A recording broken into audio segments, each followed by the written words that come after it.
지도자의 가장 중요한 자질이 지도력. 워싱턴 대통령이 토지 측량사였던 거 아세요? 아 그래요? 아 그래요? 네. 그때는 그게 첨단 산업이에요. 나폴레옹 멍청해요. 그걸 왜 팝니까? 안 팔았으면 뺏겼을 거예요. 저는 잘 팔았다고 봐요. 아 그래요? 알래스카도 돈 주고 산 거 아니에요? 헐값으로? 미국은 정말 득템했다. 수어에 미친 짓이라고. 분열되면 안 된다. 네. 그런 두려움. 언제 외적이 쳐들어올지 모른다. 지정학적 공포. 러시아 때문에 지정학이 생겼습니다. 내일은 전국적으로 비가 내리겠습니다. 다 어마어마한 들어오면- 지구의 재앙이야. 러시아에서 신경질 나게 날 것 같아.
생각의 깊이를 더하는 알릴레오 북스. 안녕하세요. 저는 메인 MC 조수진입니다.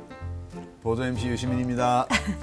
예, 오늘 지난주에 이어서요. 지리학자 김희재 교수님 오셨습니다. 안녕하세요. 네, 안녕하세요. 네. 네, 안녕하세요. 지난주에 미국, 중국, 러시아에 대한 지리적인 분석을 바탕으로 해서 네. 지리학에 입문해보는 시간을 가졌습니다. 네. 교수님, 네. 지리학이라는 학문이 굉장히 광범위하고 폭넓다라는 걸 느낀 시간이었어요. 네. 제가 궁금한 게 저는 문과인데요. 지리를 배운 것 같거든요. 근데 이게 보다 보니까 이게 지리학이 문과 학문인지 이과 학문인지 모르겠더라고요. 그러니까 우리나라에서도 경희대에는 이과에 있어요. 정말요? 네. 오. 그래서 사실은 지리학이라는 학문을 정의하는 것 자체가 좀 쉽지 않고 또 각 나라마다의 컨텍스트가 있는 거예요. 그래서 저한테 이제 지리가 뭐냐 했을 때 뭐 인문과 자연을 통합하는 뭐 학문이다 이러면 굉장히 어려운데 그냥 쉽게 설명을 드리면 사실 모든 현상을 우리가 공간적으로 해석할 수 있잖아요. 그렇죠. 그러니까 이 책은 정치적인 어떤 국제 정치의 무대를 지리의 관점에서 설명한 책이고 만일 문학 작품이면 문학 지리가 가능하고 영화 지리가 가능하고 경제지리학. 음식 지리가 가능하고 경제지리가 가능하다. 그래서 저는 이제 지리학이 뭐예요?라고 물어봤을 때 나라마다 달라요. 그리고 그 지리학을 어떻게 정의하는가가 그 나라의 품격과 수준을 좌우한다라고 저는 주장을 해요. 그래서 오늘 지리의 힘, 좀 더 다양한 관점으로 좀 넓혀서 왜냐하면 이 저자가 맨날 분쟁 지역만 다녔어요. 그러니까 맨날 전쟁 얘기밖에 안 나오지만 뭐 네. 평화로운 지역도 있을 수 있고 또 아름답고 행복한 지역도 있을 수 네. 있잖아요. 그래서 저는 조금 더 넓혀서 네. 이제 지정학을 넘어서 어떤 그 지역에 대한 다양한 관점을 주는 어떤 지리학의 매력도 조금 양념처럼 제가 뿌려드리도록 하겠습니다. 아유, 예. 팀 마샬의 지리의 힘 이 책 오늘 계속 읽어볼 텐데요. 들어가기 전에 서구 중심주의가 이 책에 좀 깔려 있다라는 거를 인지하고 읽어야 된다면서요. 이 책의 이제 저자가 결국은 영국 사람이라는 것을 피할 수 없고 그리고 이분이 거의 지금 아시아에 왔다는 얘기는 없고 튀르키예 특파원 그리고 25년 동안 중동 지역 또 코소보 지역 또 중앙아시아 지역에 있었다라는 얘기를 해요. 그렇다면 동남아시아라든지 뭐 호주라든지 이런 지역은 상대적으로 아마 좀 정보가 적으실 것 같고 특히 이제 영국의 관점에서 세계를 보시는 분이다라는 것을 우리가 같이 생각하면 조금 더 이 책을 깊게 읽을 수도 있고 또 비판적으로 볼 수도 있지 않을까라는 생각이 듭니다. 자, 오늘도 세계 지도 준비하셨죠? 지도와 함께 보면 정말 재미있는 책입니다. 팀 마샬의 지리의 힘 두 번째 시간 시작해 보겠습니다. 책 갈피를 잡다, 책갈피.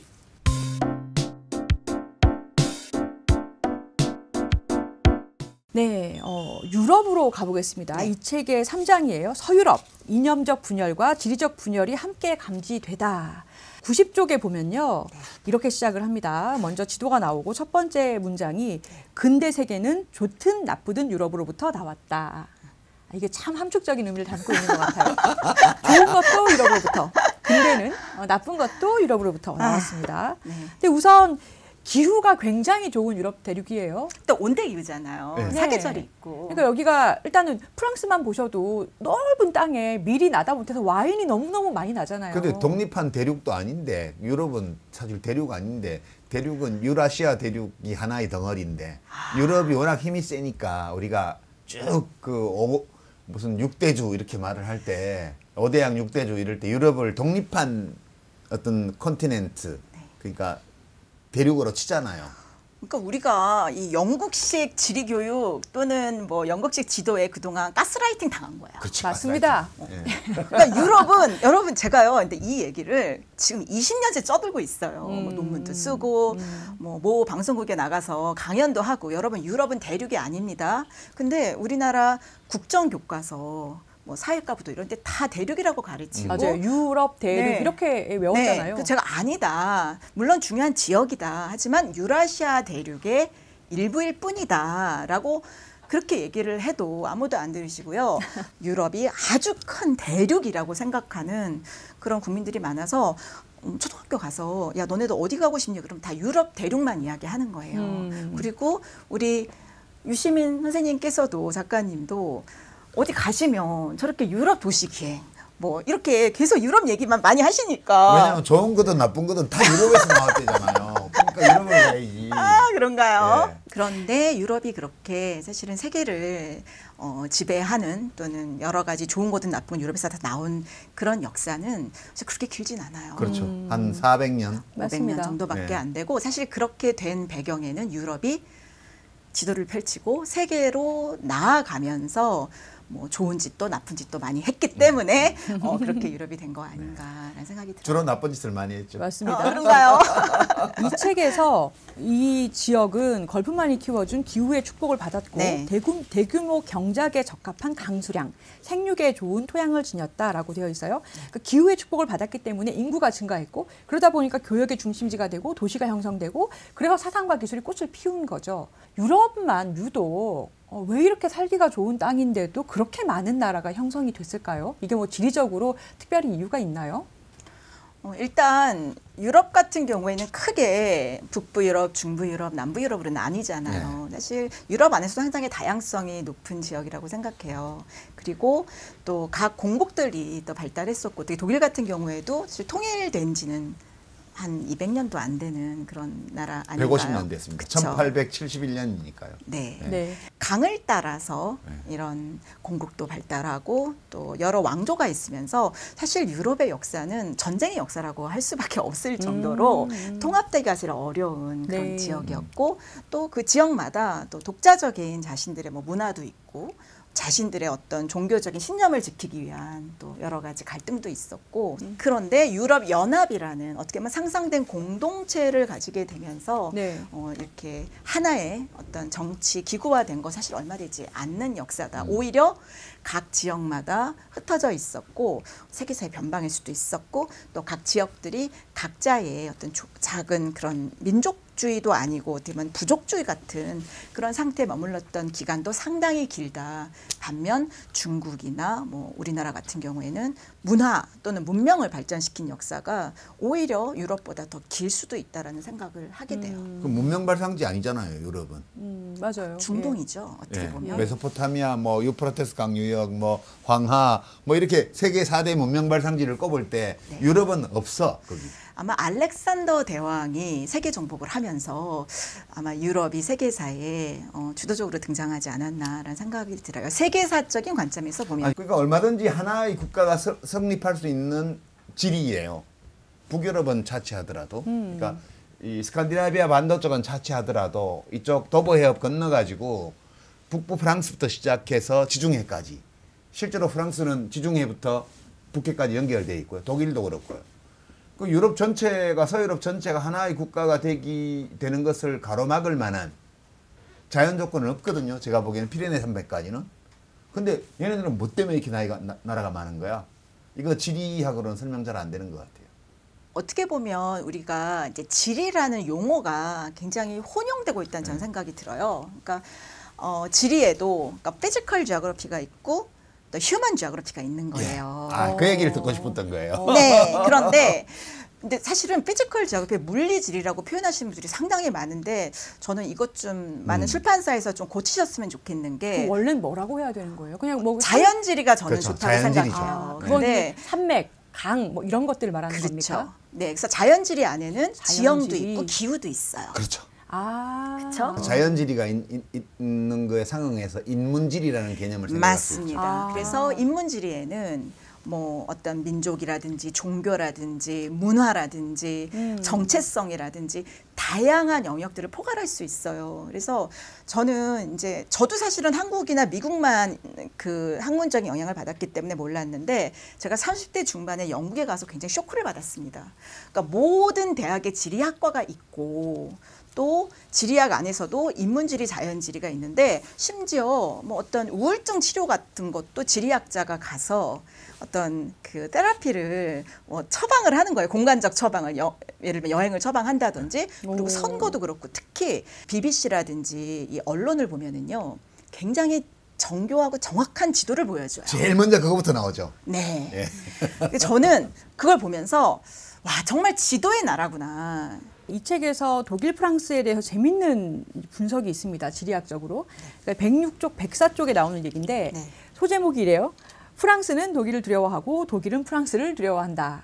두 나라 사이에 북유럽 평원이 있는데 거기가 평야지대이기 때문에 프랑스하고 여기 네덜란드 있습니다만 프랑스하고 독일 사이에 평원이 있기 때문에 언제든지 서로 쳐들어갈 수 있다는 거예요. 그래서 프랑스 세력이 커지면 독일이 두려워하고 독일이 커지면 프랑스가 두려워했다. 이렇게 분석을 하고 있더라고요. 이렇게 볼 수 있는 건가요? 그렇죠. 우리나라 같은 경우에는 이제 중국과 어느 정도 분리가 되어 있지만 유럽은 넓은 평원이 분포하고 있기 때문에 그걸 누가 차지하느냐에 따라서는 세력에 따라 달라지는 거지 어떤 자연 지물에 의해서 구분되는 것이 아니기 때문에 상당히 어떻게 보면 충돌의 역사도 오래고 근데 지금처럼 이렇게 평화롭게 지내는 시가 오히려 긴 역사 속에는 짧았다고밖에 볼 수가 없어요. 서로마가 무너진 뒤로 5세기 이후에 지금처럼 전쟁이 없는 그런 시대는 없었던 것 같아요. 서유럽에. 그러니까 거기가 오히려 평야고 다 뭐 곡식 나고 이러니까 서로 그냥 또 오히려 더 전쟁을 하는군요.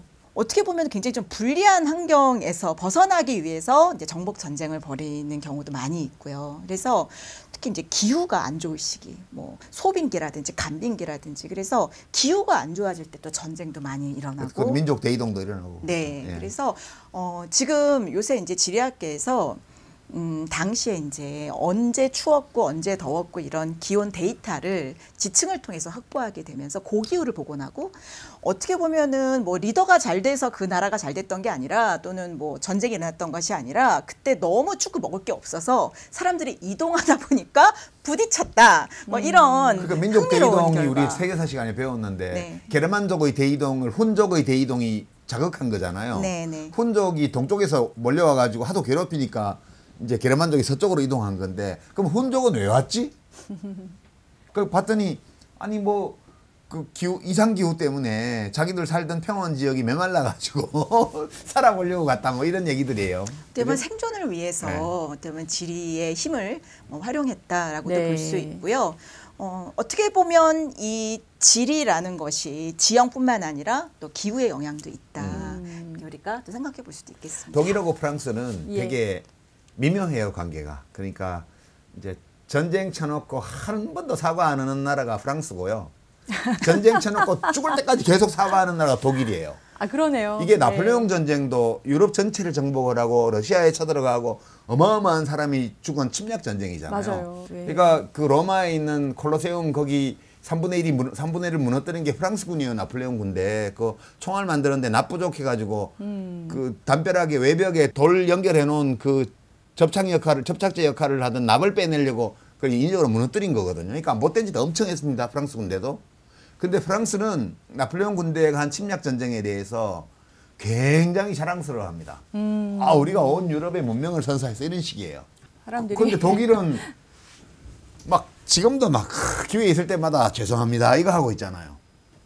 이 차이가 자연지리로는 설명 안 되고요.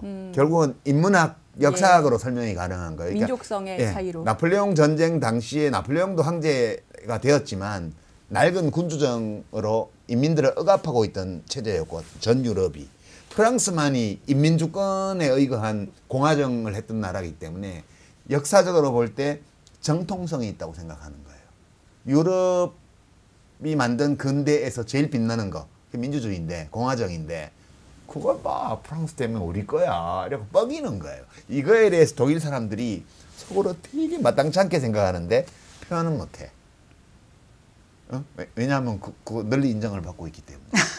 그리고 프랑스는 독일에 대해서 열등감이 있어요. 우월감과 동시에. 기술이 맨날 뒤지잖아. 그래갖고 이제 떼제베를 우리나라 고속철도 만들 때 팔았잖아요. 그때 경쟁 상대가 이체에 그 인터시티 익스프레스 독일 거하고 프랑스 떼제베가 경쟁해서 떼제베가 됐잖아요. 그날 샹젤리제 거리에 완전 촉포 터지고 한국 관광객 한국 왔다 그러면 막 다 껴안고 키스하고 난리가 났다는 거 아니에요. 그 뭐냐? 독일한테 지는 거예요, 맨날. 그런 라이벌 의식이 둘 사이에 있는데 이 둘이 그 라이벌 의식을 억누르고 우리가 전쟁을 막고 평화로운 유럽을 건설하기 위해서는 협력해야 돼. 그렇게 만든 게 이제 유럽연합인 거죠. 그렇죠. 그래서 선생님 말씀하신 대로 이렇게 평화로운 유럽이라는 것은 없었다, 역사상. 자, 106쪽으로 한번 가볼게요. 지금 유럽연합 쪽으로 가보겠습니다.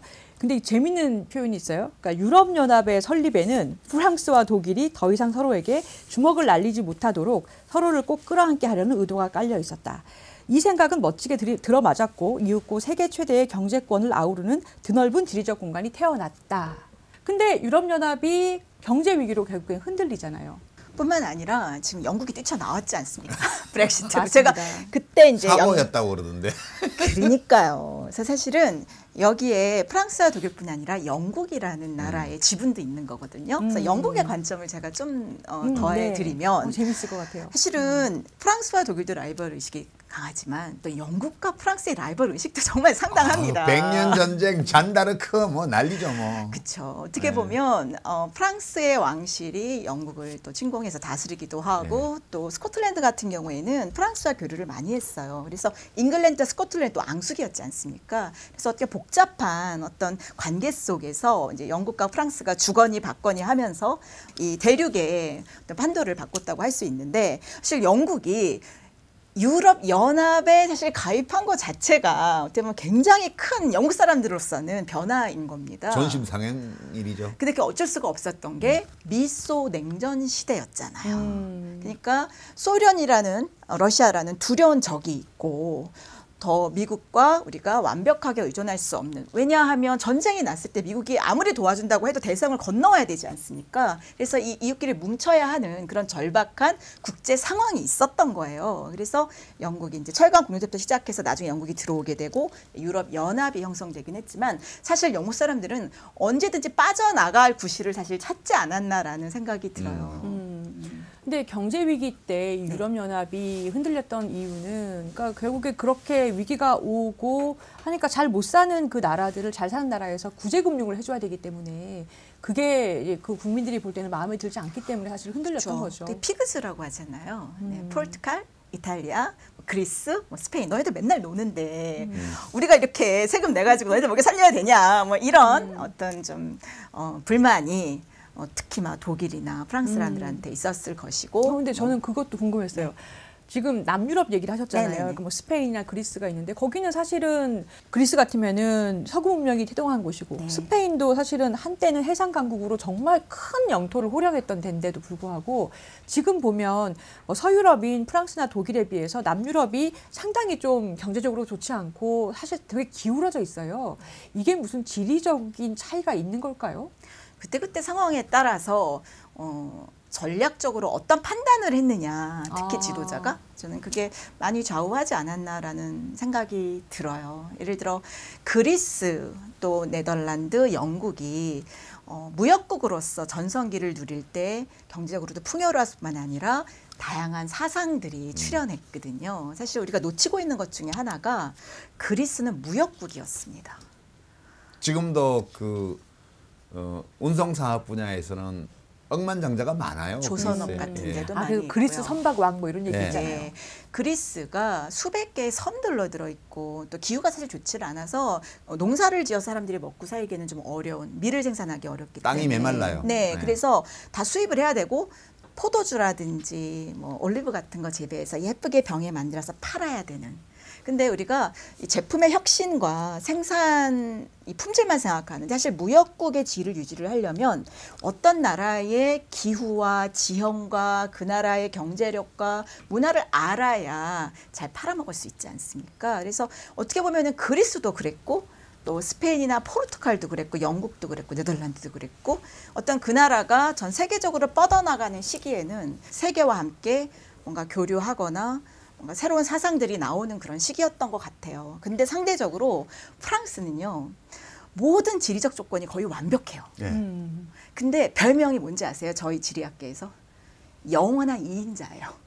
한 번도 1인자가 못 됐어요. 세계 경제에서 프랑스가 1위를 한 적이 없습니다. 아, 그래요? 그 유럽에서도 뭐 영국이 이끌거나 독일이 이끌거나 뭐 그랬지 프랑스가 그쵸. 2등은 해요. 항상 2등, 영원한 2인자. 그것이 어떻게 보면은 그 자기 땅에 대한 자부심 그리고 얼마든지 농사 지어서 먹고 살 수 있다는 그런 약간 본인들에 대한 어떤 안락함 이런 것들이 새로운 곳으로 나아가고 뭔가 연합하고 또 상상하고 하는 그런 어떤 능력을 좀 저하시키지 않았나 그렇게 또 평가하는 또 지리학자들도 있습니다. 그러면은 영국이 EU를 탈퇴한 것도 뭐 처음 아까 얘기하신 것처럼 처음에 네. 들어간 것 자체가 굉장히 이례적인 것이었고 뭐 실수로 국민투표 통과된 걸 수도 있지만 어떻게 보면 정해진 거네요.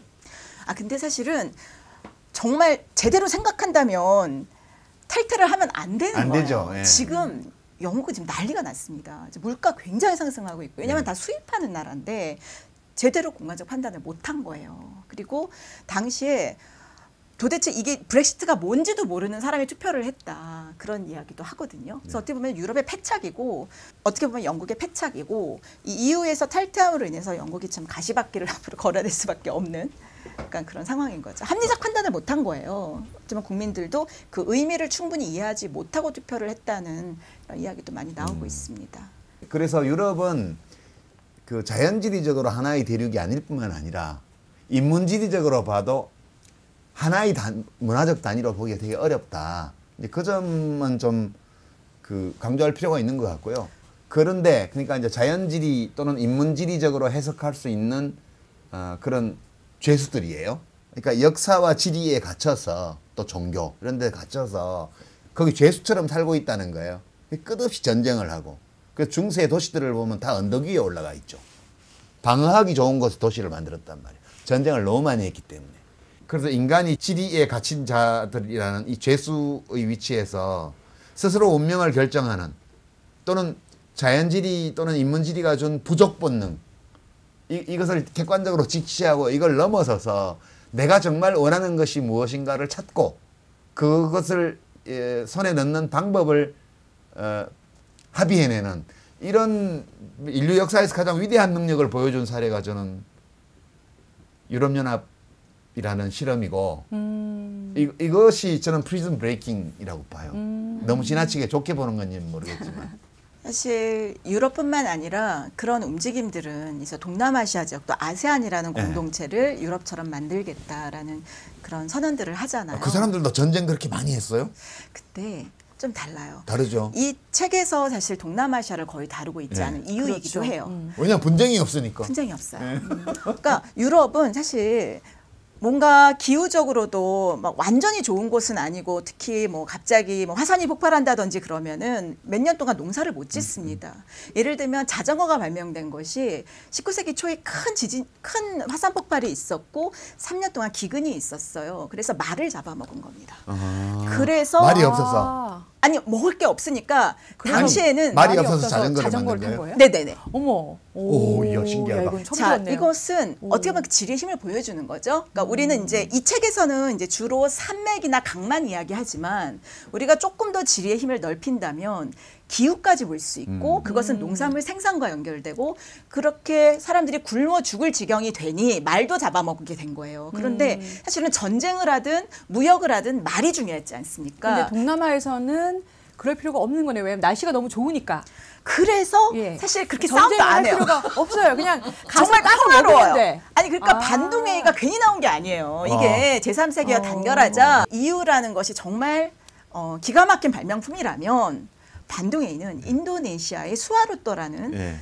지도자가 발명해낸 더 큰 평화와 어떻게 보면 세계 기동의 평화. 공동체죠. 네. 세계 평화. 스케일이 더 커요. 네. 그런데 한국에서도 사실은 그런 반둥 회의의 정신 같은 것에 대해서 약간의 사람들이 거리감도 두고 네. 약간 무시하는 경향이 있어요. 저는 이것이 어떻게 보면 서구 중심주의에서 우리가 세계를 보는 것 아닌가 싶어요. 왜냐하면 미국과 소련의 미소 냉전 시대에 어떤 그 제3세계의 지도자가 담대하게 나서서 팔진영. 네, 우리가 평화로운 공동체를 만들자라고 반둥에서 선언을 했잖아요. 그리고 반둥이 사실은 유럽 사람들이 그 전쟁이 지속되니까 조금 더 평화롭고 행복하게 살아보고 싶은 사람들이 거기에 신도시를 건설했어요. 그래서 지금도요, 인도네시아에 반둥에 가시면 유럽 같아요. 가봐야겠다. 네. 반둥 한번 진짜 한번 가봐야겠다. 가보고 도시 싶네요. 계획도 하고 호텔도 많아요. 그러다 보니 거기서 1950년대, 55년에 회의를 했는데 이게 전 세계에 알려졌어요. 무슨 말이냐? 컨퍼런스 할 수 있는, 엑스포 할 수 있는 기반 시설이 완벽하게 갖춰져 있던 거예요. 근데 거의 세계사에서도 감춰져 있고 잘 모르고 특히 한국에서는 그런 반둥 회의에 대해서 관심이 없잖아요. 근데 어떻게 보면은 유럽 연합보다 더 먼저 네. 더 큰 스케일로 어떤 제3세계를 하나로 묶는 그런 평화의 공동체를 네, 상상했는데 그렇군요. 이 책이 안 나오지 네. 않습니까? 그래서 저는 예. 약간 서구 중심주의에서 우리가 좀 벗어나야 되는 네. 그런 어떤 사례로도 얘기할 수 있다고. 반둥 좋은 포인트입니다. 반둥 여행 한번 가봐야 되겠어요. 네, 우리 네. 이번에는 유럽이 만들어낸 나쁜 것에 대해서 얘기를 좀 진짜 해봐야 나쁜 거야 될 것 이거. 같아요. 진짜 제일 나쁜 거야 유럽이 만들어낸 거. 그러니까 지금 축복받은 땅인 유럽, 네, 네. 뭐 좋은 것도 유럽에서 나오고 나쁜 것도 나왔다 이렇게 표현돼 네, 네, 있는데 이 사람들이 만든 정말 비극이 있어요.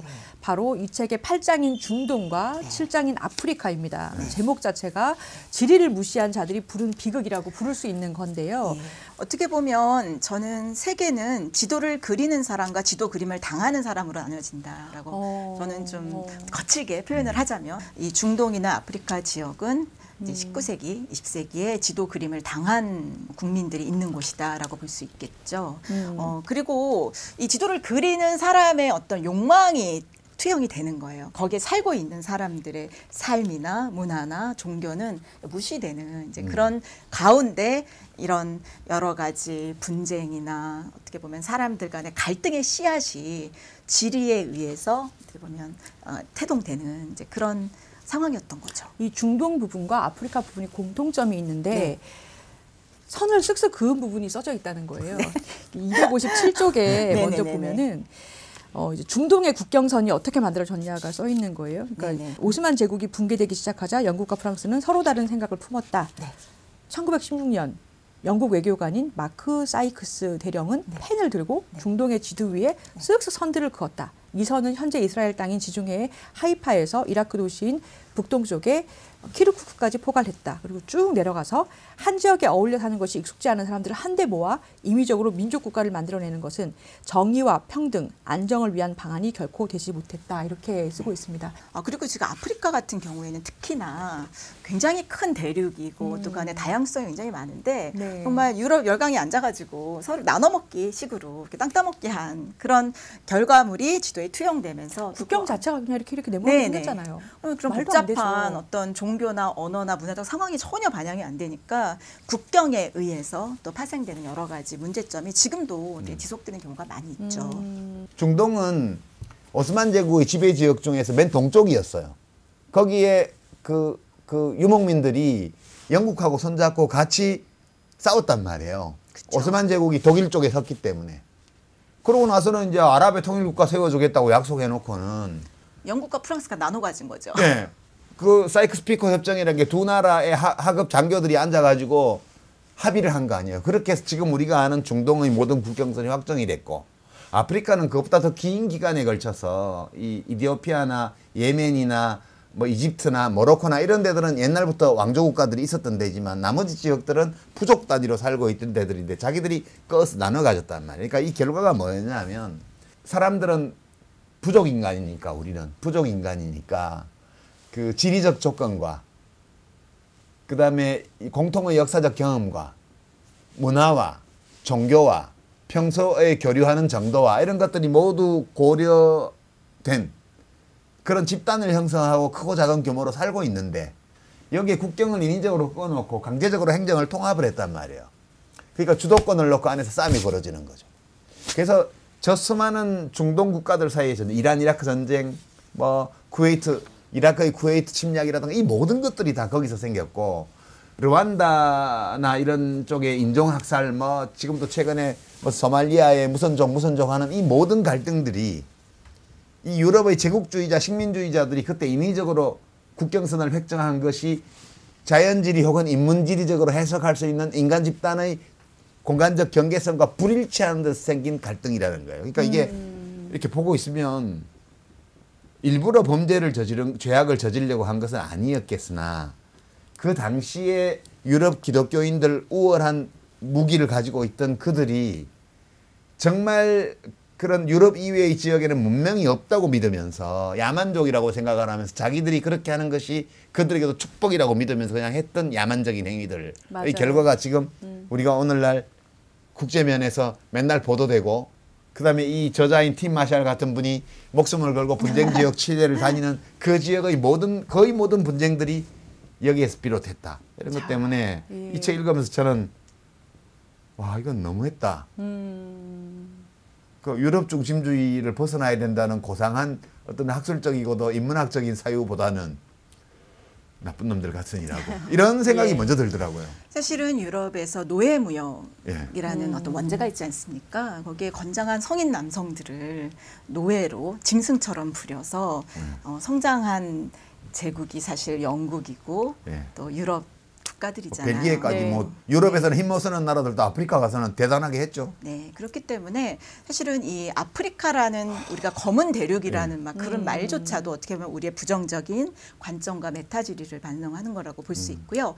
실제로 사실은 뭐 이집트도 나일강에서 문명이 발달했고 또 지중해 카르타고라든지 뭐 페니키아 또 굉장히 큰 어떻게 보면 세력권이었는데 우리가 사실 아프리카 하면 그런 지중해 연안도 생각하지 않고 또 에티오피아를 비롯해서 많은 왕조가 뭐 황금의 제국이었다라는 표현을 할 정도로 뭐 예술이나 문화적으로도 굉장히 강성한 제국들이 많았는데 거의 배우지도 못하고 연구하는 사람들도 없고 또 구술되니까 우리가 정말 모르는 그런 아프리카의 자원들 또 여러 가지 또 강점들이 많은 거예요. 그래서 어떻게 보면 지리의 힘에서 우리가 가장 놓치고 있는 부분이 바로 이 아프리카 부분이 아닐까라는 생각이 맞습니다. 들고 이제 세계사 같은 경우에는 계속 그런 부정적인 것밖에 얘기할 수가 없는데 이제 지리를 통해서 새로운 상상력을 줄 수가 있는 게 르완다 같은 경우는 학살이 있었지만 지금은 굉장히 경제적으로 빠르게 성장하고 있고 그렇다 그러더라고요. 르완다가. 그리고 아프리카는 지금 굉장히 떠오르고 있는 곳이고 실리콘밸리 사람들이 아프리카 한번 가봐야 된다. 거기에 새로운 사업의 기회가 있다라고 하는 게 사실 유럽이나 뭐 일본 같은 경우에는 이전에 경제가 굉장히 발달했지만 안주하는 거예요. 반면 아프리카는 모든 게 열악했기 때문에 스마트폰 하나만 있으면 뱅킹도 가능하고 또 뭐 책도 볼 수 있고. 그리고 후발주자의 강점 같은 것들이 나타나게. 그렇죠. 그래서 리버스 이노베이션이라고 하거든요. 그래서 어떻게 보면 지금 현재 아프리카의 모습들을 뭐 새롭게 정의하는 뭐 그런 상상력도 가능한 거죠. 자, 드디어 한국으로 한번 가보겠습니다. 자, 이 책의 5장이에요. 한국 지리적 특성 때문에 강대국들의 경유지가 되다. 한반도의 지리적 특성, 우리 너무 잘 알죠. 중학교 때부터 뭐 삼면이 바다로 둘러싸여서 우리나라는 뭐 대륙으로도 갈 수 있고 한반도다 이렇게 배우긴 해요. 근데 사실 지리적으로 보면은 산맥이 이렇게 있기 때문에 동서로 분리되는 게 맞을 텐데 선후별과도 그렇게 나왔던데요. 동서로. 이번 총선 결과도. 그렇죠, 그렇죠. 그렇죠. 아니 백두대간이 양쪽을 쪼개고 있기 그러면 때문에. 민주당이 억울해요. 이게 지리는 아닐까요? 요만큼밖에 안 됩니다, 국민의힘이. 아니지. 그게 왜 그러냐면 백두대간을 넘어오는 거는 힘든 일이에요. 지리적으로, 자연지리적으로. 네. 그러면 이제 이 강원도의 동해안 지역 있죠. 영동 지역. 이쪽은 어디하고 교류가 많냐 하면 경북 북부지방하고 교류가 많아요. 맞아요. 예. 그리고 이제 민주당이 원주나 춘천에서 선전할 수 있는 거는 춘천은 수도권 전철이 연결됐고요. 원주는 그 영동고속도로 생기고 뭐 이렇게 교통이 좋아지면서 수도권하고 관련성이 긴밀해졌거든. 그러니까 맞아요. 그게 원주 정말 춘천은 큽니다. 영서잖아요. 그래서 이 백두대간이 서쪽에 있기 때문에 자연지리적으로 이쪽 서울하고 교류가 활발할 수밖에 없어요. 그러나 강릉부터 시작해서 삼척까지 내려가는 이 강원도 영동 지방은 경상북도나 비슷한 거예요. 근데 왜 383이 생겼을까? 근데 네. 이 책에 그 단서가 나오더라고요. 맞아요. 제가 아, 한번 진짜 네. 열받아요. 이것들이. 그거 아니 진짜. 근데 제가 이걸 보니까 그러니까 이제 원래 자국 지도를 다른 나라가 그리면 식민지로 전락하는 거라면서요.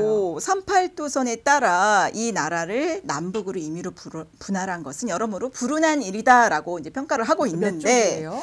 이게 167쪽이에요. 167 근데 이걸 쪽이에요? 너무 생생하게 그리고 있어요. 한번 읽어주시죠.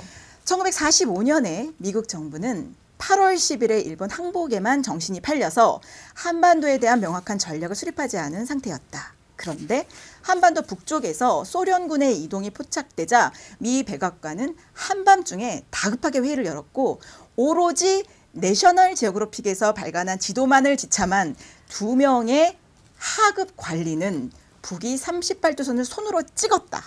즉 이 나라를 반쯤 내려온 소련군의 남하를 중단시킬 지점으로 북위 38도선을 찍은 것이다. 이 자리에는 어떤 한국인도 또는 한국 전문가들도 없었다. 와. 열받지 않습니까? 너무 열받는데 하급이 더 짜증나요. 중급이라도 이렇게 좀 이런 사람이 해야 되는 거 아닙니까? 한국이 지금 우리나라가 엄청 커가지고 미국에서 차관보급이 대사로 오고 그러는 거지. 어? 지금 존재감도 같으면 없었어요. 아니, 지금 어디 한국 어디요, 엄청 지금? 컸어요. 지금은 대접받는 거예요. 그때는 한국 관리가 그냥 내셔널 정말. 지오그래픽 지도 갖다 놓고 여기에요 이러면 끝나는 거예요. 그 조선의 운명이라는 게 그때 그랬던 거죠.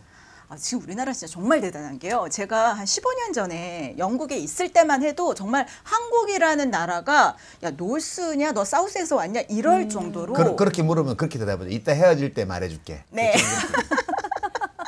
그러면 되게 조심해요. 그러니까 우리가 무서워하나요? 존재감이 없었던 거예요. 그만큼 맞아요. 한국이 한 20년 전만 해도 네. 사실 유럽에서 노스 사우스 코리아가 헷갈리는 사람들이 있을 정도로 어떤 세계 지리 교과서에서 중시되지 않거나 업데이트가 안 되면 사실 그럼요. 일본의 식민지를 그냥 묘사하는 오래된 교과서도 제가 봤거든요. 그러니까 대한민국 대통령은 몰라도 김정일, 김정은은 알아요.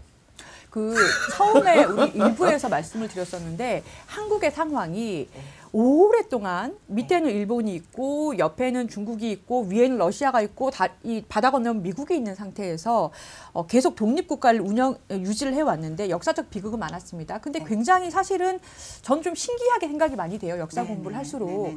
어떻게 우리는 중국에 먹히지 않고 일본에도 먹히지 않고 수천 년 동안 명맥을 유지했을까? 이게 우리 지리학적으로 우리가 굉장히 불리하다고만 봐야 되는 건가? 아니면 오히려 중간에 끼다 보니까 아무도 침략을 못해서 유리한 건가? 이게 좀 헷갈리더라고요. 사실은 굉장히 좀 뭐 탐나는 땅이긴 했을 것 같아요. 왜냐하면 일본의 입장에서는 대륙으로 진출할 수 있는 발판이고 또 중국의 입장에서도 뭐 여기를 갖는 것이 나름 일본으로 또 갈 수 있는 교두보가 되지 않습니까? 근데 저는 우리나라가 그거 아세요?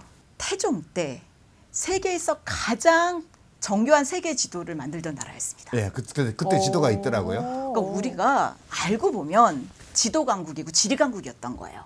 그러니까 계속 이런 주변 세력들에 시달리다 보니 기본적으로 그 나라들에 대한 정보도 얻어야 되고 또 무역도 하다 보니까 고려 시대 말 또 조선 초기까지만 해도 우리가 세계 여러 나라의 정보를 수집하고 또 지리적으로 해석하고 또 외교를 하는 데 있어서 되게 강점이 있었던 나라인 거예요. 그래서 지금 국립외교원에 가보시면 동상이 있는데 역사적 인물이 서희예요. 강동주 단판 예. 외교를 잘한 거죠. 예, 외교 잘한 근데 무역과 외교를 잘하려면 기본적으로 지리를 잘 알아야 합니다. 그러니까 고려 시대까지만 해도 우리가 전 세계에 알려져서 지금 세계에서 꼬리아라고 하는 거 조선이라고 안 하잖아요. 그렇죠, 그게 그렇죠. 고려 시대까지만 고려 때, 해도 예. 또는 통일신라, 신라 시대까지만 해도 우리는 늘 지도를 보고 밖으로 나가서 무역을 하고 또 외교를 했던 그런 전통이 있었고 또 풍수지리가 늘 나옵니다. 어떤 건국을 하는 과정에서 항상 무슨 풍수지리, 도참설, 뭐 공간 전략 이런 것들이 반복적으로 등장을 해요. 그래서 우리가 어떻게 보면 굉장히 지리 강국이었고 또 국민들이 늘 좀 깨어서 어떤 국제 정세를 잘 살피던 그런 사람들 아니었을까라고 저는 상상을 해봐요. 근데 증거가 없어. 증거 없어요. 그러면 없는 거예요. 그게 역사학자들의 관점입니다. 그렇지만 지도가 없었을 수가 없죠. 왜냐하면 전쟁이란 것 자체가 지도를 가지고 하는 어떻게 보면 영토 경쟁이지 않습니까? 그래서 저는 근데 왜 안 남아있는지가 좀 포인트예요. 왜 안 남아있냐? 이거는 통치자들에게는 부와 권력이 비밀이기 때문에 하급 관리한테 안 주는 겁니다. 그래서 없을 뿐이지 사실은 우리나라가 굉장히 정교한 지도 또 어떤 세계관이 있었다는 그 증거들은 혼일강 역대 국도지도라든지 아니면 역사 속의 스토리 속에서 우리가 얼마든지 상상할 수 있지 않을까 그런 생각을 해봐요. 근데 이 문제에 관련해서 제가 이제 얼핏 말씀 듣다 보니까 김대중 대통령 어록 중에 재임하실 때 했던 말씀 어디 대담이나 네. 뭐 연설이나 이런 데 하셨던 말씀 같아요. 얼핏 기억이 나는데 우리 민족이 보수에 엄청 능한 민족이라고 하셨어요. 보수요? 네, 보수. 예. 나를 지키는데. 그러니까 이게 반만 년 동안 우리 한반도는 되게 특이한 게요. 주민 구성이 한 번도 바뀐 적이 없어요. 아 그러네요. 예, 우리가 이제 당군 할아버지 자손이라고 그러는데 그게 뭐 역사적으로 사실이든 아니든 상관없이 이 한반도에 사는 주민들이 교체된 적이 한 번도 없어요. 그냥 맨 처음에 살던 사람들이 지금까지 그대로 살고 있어요. 그러네요. 네, 그래서 이거를 이제 원민족이라고 학술적으로는 그런다 하더라고요. 네. 그러니까 민족주의 중에도 유럽처럼 근대에 들어와서 민족주의를 발명해서 이제 국민국가를 만드는 이런 나라들에서는 이게 만들어진 민족주의고요. 우리는 그냥 자연 발생적인 형태의 민족주의를 갖고 있어요. 인도 무굴 제국이 영국군한테 망할 때 보면 태수가 묶여서 잡혀갈 때 농민들은 농사 짓고 있어요. 들고 일어나 민중이 싸우는 게 없어요. 근데 우리나라는 누가 쳐들어오면 관군만 싸우는 게 아니고 옛날부터 그래.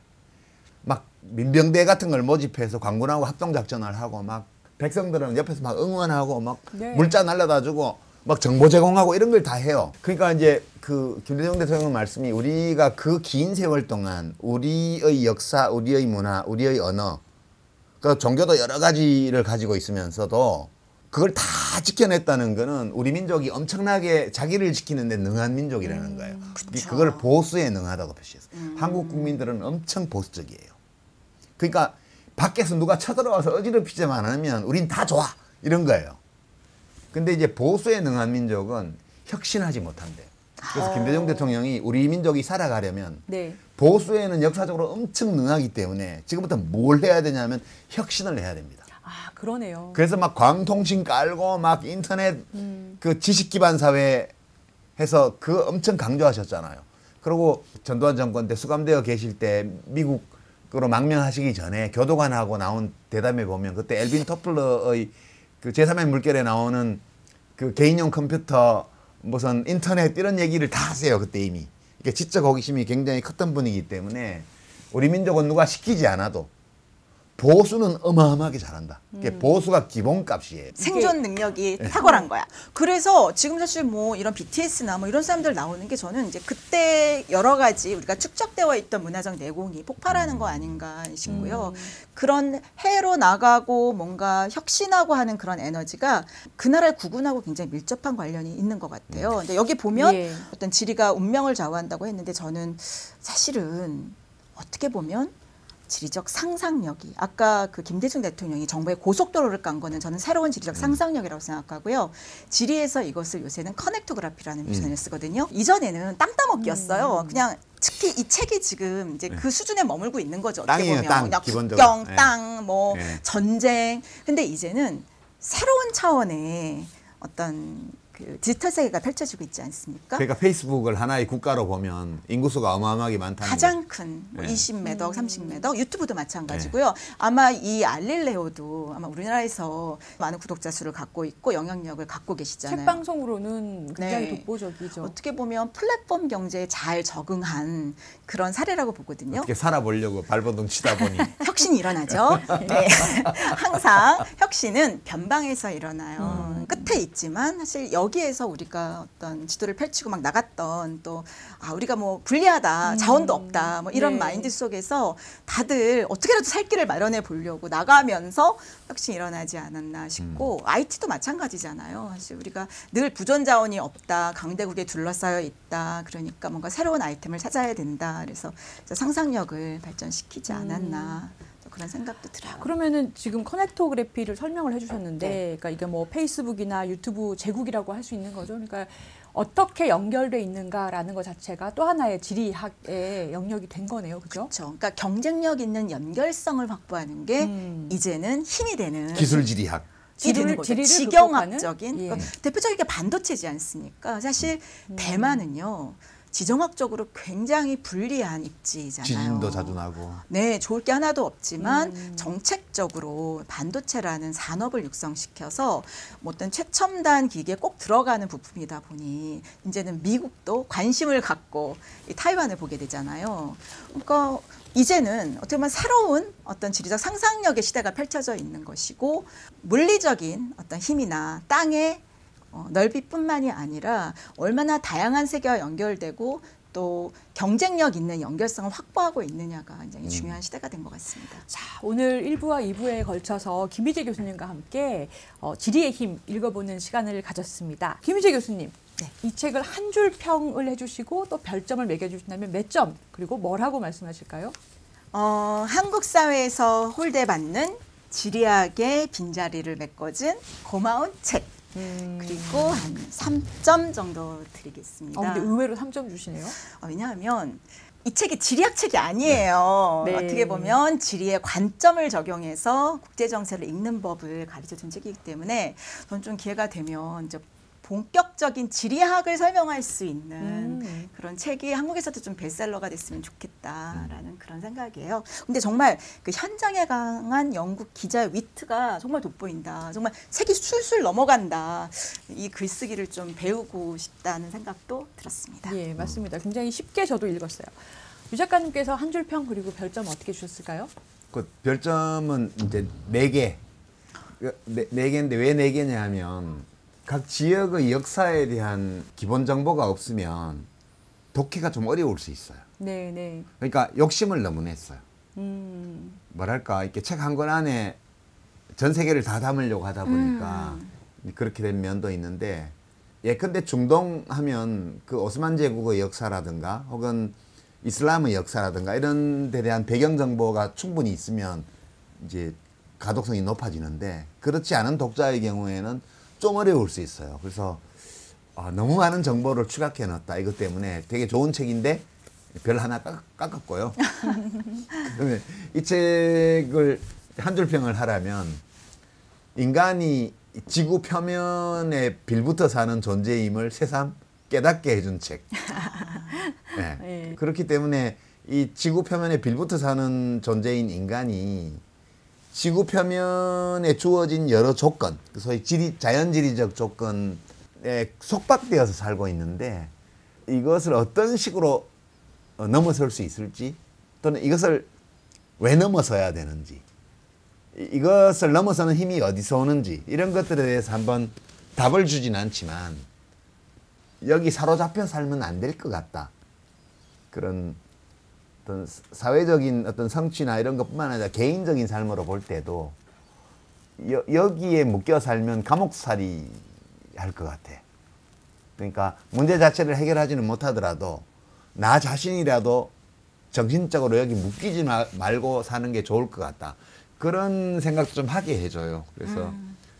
그래서 이제 4점, 별 4개. 네. 새로운 세계를 상상하게 하는 디딤돌 역할을 하는 책 네. 정도라고. 그것까지는 아닌데 내가 가지고 있는 모든 관념들 이런 것들을 한번 돌아보게 해줘요. 성찰하게 해주는. 이게 자기 비판, 자기 자신에 대한 메타인지 이런 것들을 하는데 도움되는 책이에요. 물론 지도를 보는 힘이 중요하다는 거예요. 오늘의 결론은 지도력. 네. 지도자의 지도력. 네. 예. 한 줄 평을 다시 하면 지도력이 중요하다. 리더십 말고 예. 지도를 보는 능력. 우리가 지도자를 뽑을 때는 이런 지도력이 있는지도 함께 야. 살피면서 예. 뽑아야 될 것 같다. 예, 맞는 좋은 말씀입니다. 지도자를 뽑으려면 또 국민들의 지리적 수준도 높아져야 우리가 평가할 수 그렇죠. 있잖아요. 네. 그래서 저는 사실 제가 오늘 이 인형을 갖고 온 마지막 네. 이유로 좀 대신을 하면 어떨까 싶거든요. 저 인형은 호랑인가요? 뭐죠? 고양인가요? 호랑이에요. 잼버리 마스코트 아니에요? 아, 폭망한 그래요? 행사거든요. 네. 네. 제가 홍보 대사였습니다. 아, 그래요? 근데 이 잼버리라는 행사 자체가 전 세계의 150여 개국에서 거의 4만여 명의 14에서 17세 청소년들이 와서 지도 읽고 여기저기 답사하고 친구 사귀고 지리 공부하러 온 거거든요. 아, 원래는 좋은 행사죠. 네, 아이들이 좀 즐겁게 그렇게 지리 공부도 하고 또 세계 여러 나라가 도대체 어디 있는지 좀 우리나라 청소년들이 찾아봤으면 해서 제가 홍보대사를 맡았는데 네. 이게 잼버리가 폭망하다 보니 아무도 네. 지도를 안 보고 어디서 누가 왔는지도 모르는데요. 이런 지리의 힘이라는 책을 읽는 것도 중요하지만 네. 정말 청소년들이 여행도 가고 뭐 갭이어도 하고 잼버리 같은 그런 행사를 스스로 좀 많이 했으면 좋겠어요. 지도를 봐야 돼요, 여행을 할 때는. 2회에 걸쳐서 지리의 힘 읽어봤는데요. 다음 책은 뭔가요, 우리 보조 MC님? 다음 책은 지금 이제 노무현 대통령 추모 기간을 맞이하잖아요. 네. 그래서 이장우 교수님이 그 당시에 청와대 정책실장도 하셨고 제목이 이정우 교수의 신간 노무현과 함께한 천일이죠. 예. 예. 그 이제 일종의 정책 회고록인데요. 대통령 떠나신 지 벌써 상당히 긴 세월이 지났는데 정책들은 여전히 살아 있습니다. 그래서 한번 정책을 중심으로 노무현 대통령을 생각해보는 그런 시간으로 만들고자 합니다. 네, 생각의 깊이를 더하는 알레오 북스, 오늘은 여기까지입니다. 예, 다음에 뵙겠습니다. 감사합니다. 네, 감사합니다. 수고하셨습니다. 수고하셨습니다.